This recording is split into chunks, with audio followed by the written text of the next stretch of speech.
അങ്ങനെ രുക്മിണിയമ്മ പറഞ്ഞത് കേട്ട് അഖിലിനോടുള്ള അടുത്ത കടമ നിർവഹിക്കാൻ പോവാണ് ശ്യാമ.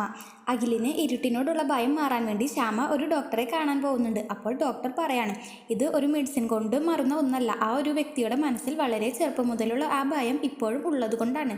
ഇരുട്ടിൽ ആയിരിക്കുമ്പോൾ ആ ഒരു അപകടം മുമ്പിൽ കാണാണ് അഖില്. ഇനി അത് മാറണമെങ്കിൽ അതുപോലെ ഒരു അപകടം ഉണ്ടാവുകയോ അല്ലെങ്കിൽ റീക്രിയേറ്റ് ചെയ്ത് ഒരു പക്ഷേ ആ ഒരു ഭയം മാറുമെന്ന് ഡോക്ടർ പറയാണ്. അങ്ങനെ ഡോക്ടർ പറഞ്ഞത് കേട്ട് ശ്യാമ അതിനെക്കുറിച്ച് ആലോചിക്കുന്നുണ്ട്. പിന്നീട് ഒരു ദിവസം രാത്രി അഖിലിനെയും കൂട്ടി ഒരു കാട്ടിലേക്ക് പോവാണ് ശ്യാമ. അഖിലിന് ഇരുട്ട് പേടിയായതുകൊണ്ട് കുറച്ച് വിറക് കത്തിച്ചിട്ട് അതിൻ്റെ ചുറ്റിലും ഇരിക്കുന്നുണ്ട് ശ്യാമയും അഖിലും. ആ സമയത്ത് ശ്യാമ അവിടെ നിന്ന് ഇരുട്ടിലേക്ക് പോവാണ്. കുറച്ച് കഴിഞ്ഞ് ശ്യാമ അപകടത്തിൽ പെടുകയും അഖിൽ സാർ എന്നെ രക്ഷിക്കണേ എന്നൊക്കെ പറഞ്ഞ് നിലവിളിക്കാണ് ശ്യാമ.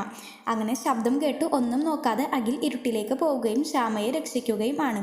ശേഷം ശ്യാമയെയും കൂട്ടി കാറിൻ്റെ അടുത്തേക്ക് വരാണ് അഖില്. ആ സമയത്ത് ശ്യാമ ഒരുപാട് സന്തോഷിക്കുകയും ഈ വിവരം അഖിലിനോടും കൂടി പറഞ്ഞ് അഖിലും സന്തോഷിക്കുകയാണ്. പിന്നീട് അഖിൽ കുറച്ച് പൂക്കളും കൊടുത്ത് അഖിലിൻ്റെ ഇഷ്ടം തുറന്ന് പറയാണ് ശ്യാമയുടെ അടുത്ത്. നിങ്ങൾക്ക് ഈ വീഡിയോ ഇഷ്ടപ്പെടുകയാണെങ്കിൽ ലൈക്ക് ആൻഡ് ഷെയർ ചെയ്യുക, കൂടെ സബ്സ്ക്രൈബും ചെയ്യുക. താങ്ക്